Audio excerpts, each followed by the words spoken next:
Hey everyone, Ben here. Now the Porsche Cup in iRacing is a real challenge at the best of times, but at a technical circuit like Catalunya, it's a proper handful. Yet despite that, this race features one of the best battles I've had on track for a long time, in large part thanks to the excellent racecraft of the other driver. Stick around to see what I mean.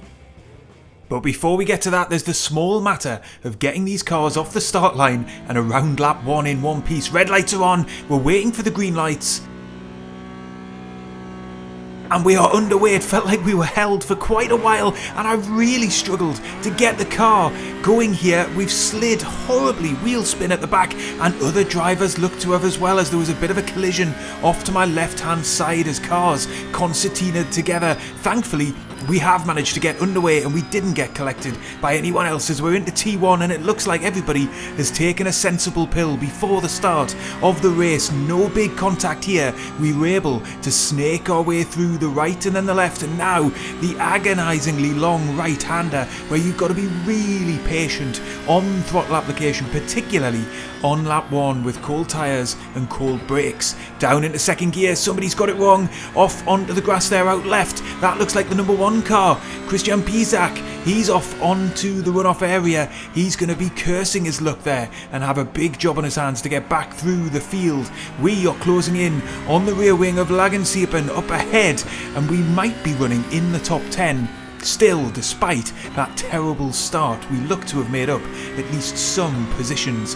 Through the left-right again then, and once more into a very quick right-hander here, and it is just a case of trying to get the nose of these Porsche Cup cars pointed in and then on the gas as quickly as you can. Cars fanning out up ahead as we're getting into not the tight hairpin but the historic circuit layout. That's a slightly longer left-hander. Somebody's around. That's Ruiz. We're going to have to take avoiding action. We just about managed to get through cleanly. In fact, we've got 0x out of that. No contact whatsoever.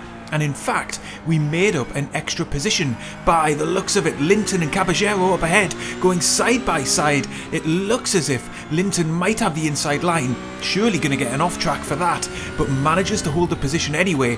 We're closing in on Caballero up ahead. He's in 6th, and it looks like we are in 7th place. After this opening lap, we're going to be right in his slipstream here, but it looks as if he wants to have a go at Linton up ahead. So eyes peeled here into T1. Are we going to have room perhaps around the outside? Oh, but he's moved. He's moved in the braking zone. We're squeezed right off track, and it is unbelievably close to a huge shunt there. I did not expect him to come back across the racing line. Let's take a look back then at the race start. You can see a number of cars bogging down, catching others out. We got pretty lucky there because our start was very sluggish, but we didn't get ran into. Then here's the big incident. It's actually Linton down the inside of Ruiz, and he's just going to tag his rear corner there. It's a small bit of contact, but it's enough to wreck Ruiz's race. We can see this on board from Leyland behind myself, coming through the corner, and there's just a route through on the inside. He follows me through there. But then the end of the first lap into the second lap, and you can see just how close we are to running into the back of Caballero up ahead.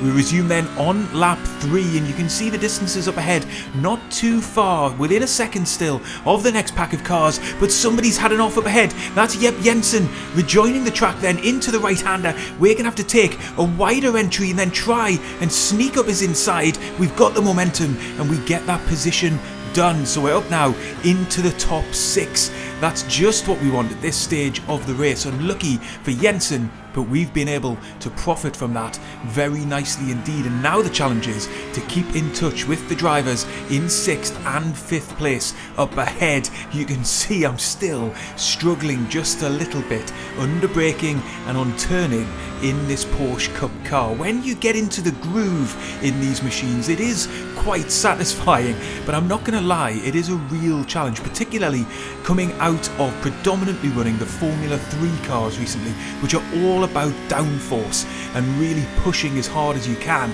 But despite the fact that I feel a little bit like a fish out of water, we've made up 4 positions in the opening few laps. We qualified in 10th, we're up into 6th position, and you can see Caballero really wants to find his way past Linton up ahead. Linton managing to defend into T1. Apologies that my overlay is cut out just a little bit here. That's a technical error on my side, but we're still going in this race. Yep, Jensen behind me, and up ahead Caballero. So I'm just trying to keep my pace as steady and as consistent as I can at this stage of the race. I'm conscious that the 2 drivers up ahead in particular are battling very, very hard indeed, so there could be an opportunity coming here to pick up more places. Getting the car slowed down, it takes an age to get turned in, and then on the accelerator you can easily understeer out into that gravel trap. We managed to make it through, and now into the left-hander, down into 2nd gear. I think I could take that in 3rd, but I don't want to catch that curb on the outside. Oh, there's been an accident up ahead, and that is exactly what I feared was going to happen.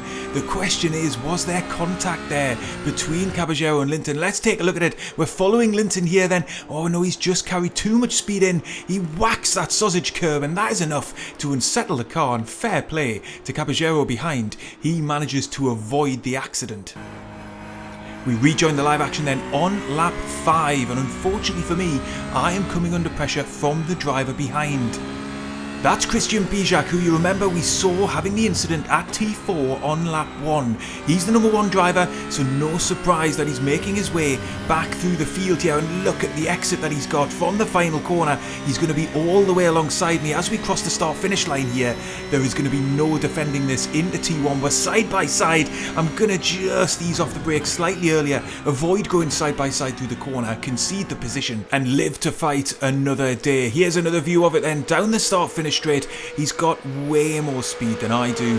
It would have been really futile to try and hold this around the outside. I would have just cost myself more time to the drivers chasing me down. So we let that position go, and now it's eyes forward and on with our race. Now then, on to lap 6, and what you're about to see here play out over the next couple of laps is one of the worst examples of racecraft that you're likely to see, but then really importantly, some of the best as well. Let's take the worst example first. Look up ahead, we've got Bijak pressuring Caballero into T1, and we're down into the braking zone here, and Caballero's around, so something's happened in the corner. I'm able to profit from it and get back up into 6th position, but let's take a look at it on the replay, and you'll see, unfortunately, it's a bit of a punt to pass. Now, even if the driver behind here is surprised at the pace differential heading into the corner, there's not much of an excuse for tapping the other driver around and then carrying on your way. However, what was going to play out over the next few laps was a fantastic battle with Leyland behind me. So you can see then we've hopped on board with him to just see how close he was, pressuring me over the next lap or so, trying to take my position.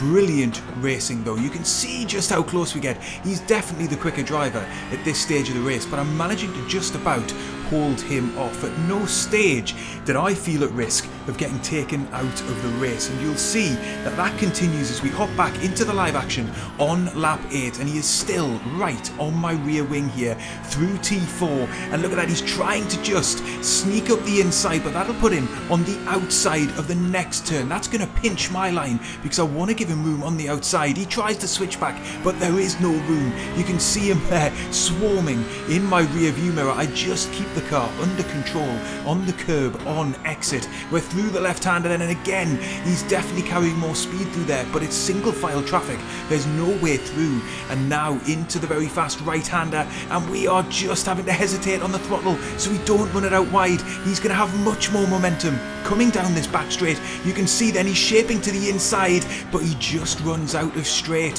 He can't get alongside me, and again look at how measured that is from Leyland behind me. Other drivers would definitely have dived down the inside there, risking a collision, or at best even just really compromising my line into the corner. Thankfully, he wasn't that kind of driver, and we live to fight again through the next lap. You can see the one part of the lap that I'm quicker than Leyland is this final couple of corners, and that's essentially how I'm surviving so far if I didn't have that advantage, he would definitely be in my slipstream down the start-finish straight and get past me into T1. So I'm hanging on essentially by virtue of being a bit quicker through just a couple of corners on this lap into the braking zone of T1 then, and again he is right in my rear view mirror. I don't know that I'm going to be able to hold him off through the second half of this race, but it's a tremendous battle for now. As you can see, again he's trying to just carry more momentum through the long right-hander here, and then unfortunately I'm going to make a crucial small mistake, a slight lock-up. It's going to send me slightly wide through T4. Leyland senses his opportunity, he's down my inside, we're side by side on corner exit. I decide against trying to stick my nose down into the left-hander. In the end the space would have closed and it would have been too risky a manoeuvre, but what a battle. Really enjoyable. These cars are not easy to handle, and I know that it can be tricky driving behind somebody that you know you're faster than, and I was making the odd small mistake as well, but Leyland very composed, good clean racing, and in the end he makes the pass stick.